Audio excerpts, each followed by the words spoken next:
حدیث کی روشنی میں پیش کیے جاتے ہیں۔ اور حسب معمول آج کے اس پروگرام میں بھی ہمارے محترم مہمان ہیں عالم اسلام کے عظیم سکالر محترم المقام سید محمد عرفان مشہدی دامت برکاتہم القدسیہ۔ وقفہ پر جانے سے پہلے محمد عظیم صاحب نے ناروے سے جو سوال کیا تھا اس پر قبلہ شاہ صاحب گفتگو فرما رہے تھے کہ ماشاءاللہ، سبحان اللہ، الحمدللہ اور ان جیسے جو کلمات طیبات ہیں ان کا استعمال کن موقعوں پر کرنا چاہیے، تو اس پر آئیے جواب لیتے ہیں شاہ صاحب قبلہ سے۔ بسم اللہ الرحمن الرحیم۔ محترم علامہ صابری صاحب، ہمارے عزیز محمد عظیم صاحب کے جو سوالات ہیں ان کے سلسلہ میں عرض کر رہا تھا کہ سبحان اللہ جو ہے وہ جو انہوں نے کہا کہ تعجب کے مقام پر بھی بولا جاتا ہے تو یہ درست ہے، جی جی، لیکن میں نے جیسے عرض کیا کہ یہ ایک مستقل ذکر ہے اذکار عالیہ میں، تسبیح ہے، جی جی، یہ نسبح بحمدک ونقدس لک، تو ملائکہ بھی یہ کرتے ہیں، تسبیح کرتے ہیں سبحان اللہ، اور کتنی آیات قرآنی ہیں یہ سبحان اللہ سے شروع ہوئی ہیں، سبحان اللہ۔ تو اس کے علاوہ مستقل ذکر ہے، تو اس کے لیے حصول برکت کے لیے بھی آپ سبحان اللہ مستقل ذکر کر سکتے ہیں، اور سبحان کا لفظ آپ تو پتہ ہے سجدے میں بھی بولتے ہیں، رکوع میں بھی بولتے ہیں، اور مستقل یہ ایسا ذکر ہے کہ جیسا میں نے بخاری شریف کے آخری حدیث سے آپ کے سامنے عرض کیا ہے۔ اس کے علاوہ ماشاء اللہ کا جو مقام ہے، جی ماشاء اللہ لا قوت الا باللہ، یہ ایسے مقام پر کہ جب کوئی بڑا عظیم الشان کام ہو، محتم بالشان کام ہو، یا اس کام کی دعوت پیش کی جائے یا موقع آ جائے تو اس وقت اظہار کرنا ماشاء اللہ پڑھنا، یا کسی خوبصورتی پر یا کسی نعمت کے حصول پر بھی اللہ تبارک و تعالیٰ کی طرف اس کی نسبت کرنا کہ یہ اللہ تبارک و تعالیٰ کی شاء سے ہی ہے، کیونکہ ماشاء اللہ کانا، جی جی، جو کچھ اللہ چاہتا ہے وہی ہوتا ہے۔ تو یہ کلمات ہمارے آقا امام الانبیاء جناب محمد رسول اللہ سے مواقع پر آپ صلی اللہ تعالی وسلم بولتے تھے اور تعلیم بھی فرماتے تھے، جیسا کہ دعوت جب نماز کی ہوتی ہے حی علی الصلاۃ حی علی الفلاح، تو اس میں بھی سرکار دو عالم علیہ السلام ماشاء اللہ بھی بولتے، لا حول ولا قوت الا باللہ بھی بولتے۔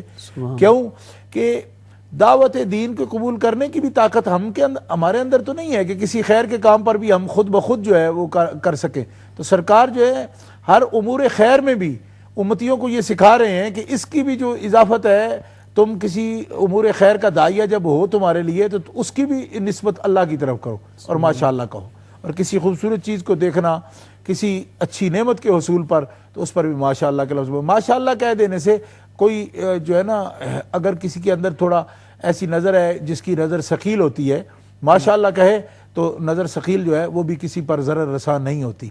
ماشاء اللہ ایک ایسا کلمہ ہے کہ جس کے ادا کرنے سے اللہ تعالیٰ برکت عطا فرماتا ہے۔ اور اسی طرح ہمارے ساتھ ایک جی اجازت فرمائیں تو مسز ناصر صاحبہ برمنگم سے، السلام علیکم۔ وعلیکم السلام ورحمۃ اللہ۔ جی بہن فرمائیے کیا سوال ہے آپ کا؟ مشری صاحب کی خدمت میں السلام علیکم۔ وعلیکم السلام ورحمۃ اللہ۔ اللہ رب العزت آپ دونوں کے علم، عمل اور عمر میں برکت عطا کرے، آمین۔ علامہ صاحب میرے پچھلے پروگرام کی بھی 2 سوال تھے، جو کہ پروگرام ختم ہو گیا تھا تو آپ نے جواب نہیں دیا، تو کیا میں ابھی دوبارہ پوچھ سکتی ہوں؟ جی بالکل پوچھ سکتے ہیں، فرمائیے آپ۔ جی ہاں، میرا پہلا سوال یہ تھا کہ آخر اس میں کیا حکمت تھی کہ حضور صلی اللہ علیہ وآلہ وسلم نے اپنی ظاہری حیات پاک میں اپنے بعد ہونے والے خلیفہ کا اعلان نہ کیا؟ جی اگر ایسا ہو جاتا تو آج امت اتنے انتشار کا شکار نہ ہوتی۔ جی، اور میرا دوسرا سوال یہ تھا کہ حضرت عمر رضی اللہ عنہ کی شہادت کیسے ہوئی اور اس میں کن لوگوں کا ہاتھ تھا؟ حضرت عمر رضی اللہ تعالیٰ عنہ؟ جی ہاں، نہیں سوری، حضرت عثمان رضی اللہ عنہ۔ جی ٹھیک، سوری۔ اور میرے آج کے 2 سوال ہیں۔ جی آج کا میرا ایک سوال یہ ہے کہ ایک علامہ صاحب حدیث پاک بیان کر رہے تھے کہ مومن کی نیت اس کے عمل سے بہتر ہے، تو اس کی ذرا وضاحت کر دیں۔ اور میرا دوسرا سوال آج کے پروگرام کے لیے ہے کہ حضرت عائشہ رضی اللہ تعالی عنہا کی وفات کیسے ہوئی اور ان کا مزار پاک کہاں ہے؟ جی دعا میں ٹھیک ہے، یاد رکھیے گا۔ السلام علیکم۔ جزاک اللہ میری بہن، انشاءاللہ تعالیٰ آپ کے سوالات باری پر ضرور پیش کیے جائیں گے، ان کے جوابات آپ ہمارے ساتھ رہیں گی، انشاءاللہ جوابات آپ کو ملیں گے۔ جی حضرت آپ نے ماشاءاللہ اور اس پر گفتگو فرما دی کہ نظر ثقیل سے بھی اس کے ذریعے ماشاءاللہ کہہ دینے سے جی جی کسی بھی آپ کامیابی، کسی کی کامیابی پر، کسی کے نعمت کے حصول پر، کسی کی کوئی بھی خوبی پر جب آپ ماشاءاللہ کا لفظ استعمال کرتے ہیں تو دیکھنے والے کی جو نگاہ ہے، اگر کبھی غلطی سے اس میں کوئی حرص کی بات ہے یا کسی پر کوئی رشک کی بات ہے کہ جس سے اس کا ضرر، جیسے کہ نظر ثقیل ہو جاتی ہے، جی جی وہ نہیں ہوگی اگر وہ لفظ ماشاءاللہ اس کی زبان پر آئے۔ سبحان اللہ۔ اور اسی طرح الحمدللہ جو ہے، جی یہ تو آپ کو پتہ ہے ہر نیک کام کی ابتدا الحمدللہ سے، بسم اللہ سے کرنے کا سرکار دو عالم علیہ السلام نے حکم فرمایا کہ کوئی بھی نیک کام ہو، خیر کا کام ہو اور دین کا کام ہو، دنیا کا کام ہو، تو اس میں بھلائی و بہتری یہ ہے کہ اللہ تعالیٰ کی حمد ہو، اللہ کا نام ہو اور نبی پاک صلی اللہ علیہ وسلم پر درود شریف پڑھا جائے، اللہ تعالیٰ جل شانہ کی حمد کریں، اللہ کا اسم اس پر لیں، تو اللہ تبارک و تعالیٰ اس میں برکت فرماتا ہے۔ اور اگر نہ کریں تو ممحوکم ببرکت اللہ، وہ اللہ کی برکت سے خالی رہ جاتا ہے اور دم کٹا رہ جاتا ہے۔ وہ کام کی تکمیل کے لیے اگر ابتدا میں بسم اللہ، الحمدللہ اور والصلاۃ علی رسول اللہ صلی اللہ علیہ وسلم یہ کہا جائے تو وہ کام کی اللہ تعالیٰ اتمام کی اور ایک اس کی تکمیل کی اور اس میں کمال کی جو ہے نا اللہ تبارک و تعالیٰ جل شانہ کی توفیق نصیب ہو جاتی ہے۔ سبحان اللہ، ماشاءاللہ، جزاکم اللہ۔ اگلا حضرت ہمارا سوال ہے جی، سوال پر جانے سے پہلے محمد ظہیر صاحب ہیں وٹ فورڈ سے۔ السلام علیکم محمد ظہیر صاحب۔ وعلیکم السلام ورحمۃ اللہ وبرکاتہ سر۔ جی محترم، کیا سوال ہے آپ کا؟ میری طرف سے دونوں بزرگان جو ہے وہ ادباً احتراماً جو ہے وہ قدم بوسی قبول فرمائے۔ جزاکم اللہ۔ جزاکم اللہ۔ اور عرضی یہ ہے کہ سوال جو ہے میری طرف گیا تھا، میں مستند نہیں ہوں اس معاملات میں، اس لیے جو ہے نا وہ جو ہے نا آپ بزرگان کی بارگاہ میں یہ عرضی ہے کہ ایک تو سوال جو ہے وہ اکثر جو ہے نا وہ بہت سارا ابہام ہے اس پر کہ ایک سید زادی کا کسی امتی سے نکاح ہو سکتا ہے؟ جی ٹھیک ہے۔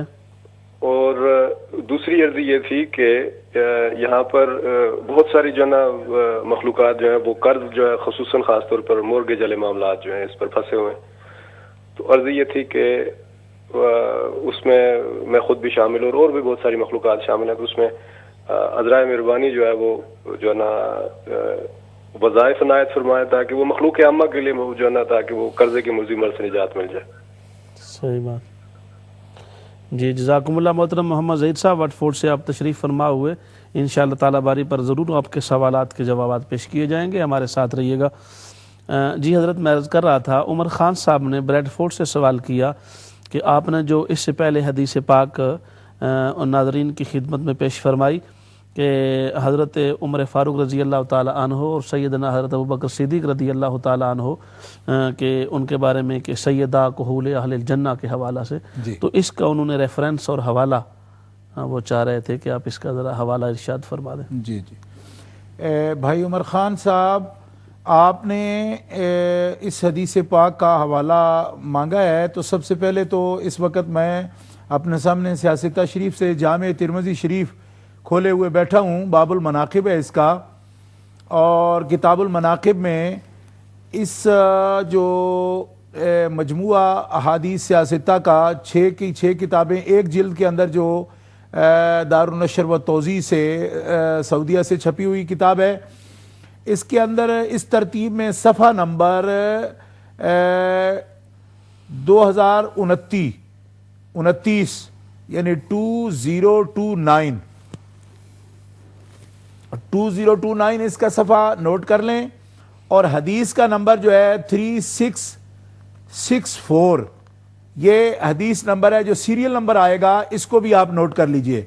اور یہ احادیث مبارکہ 3 ہیں یہاں مختلف سندوں کے ساتھ، تو میں چاہتا ہوں حصول برکت کے لیے میں تینوں احادیث پڑھ کے بھی سنا دوں، کیونکہ مجھے اس بات پر بھی بڑا تعجب ہوا کہ بھائی عمر خان کو آج تک اگر ان احادیث مبارکہ کا پتہ نہیں تھا تو پھر مجھے تعجب ہوگا، اس لیے کہ مجھے یہ کسی طرح اس زوم میں مبتلا نہ کر دیں کہ میں کوئی بات ایسی بھی کرتا ہوں جو لوگوں کو معلوم نہیں تو میں بیان کر رہا ہوں، کیونکہ یہ تو امت مسلمہ کے تمام علماء کی ذمہ داری ہے کہ کم از کم جو احادیث مبارکہ سیاستہ تک موجود ہیں، اگر ان سے بھی امت کے ایسے لوگ جو ماشاءاللہ بڑے سینسیبل ہیں وہ بھی یہ کہیں کہ ہمیں پتہ ہی نہیں ہے، تو پھر میں ملت اسلامیہ کے علماء کو بھی متوجہ کرنا چاہوں گا کہ اس بارے میں کتنی سستی ہے ہماری، کہ کچھ احادیث مبارکہ وہ بھی صحیح ہیں لیکن وہ کس طرح لوگوں نے رٹوا دی لوگوں کو.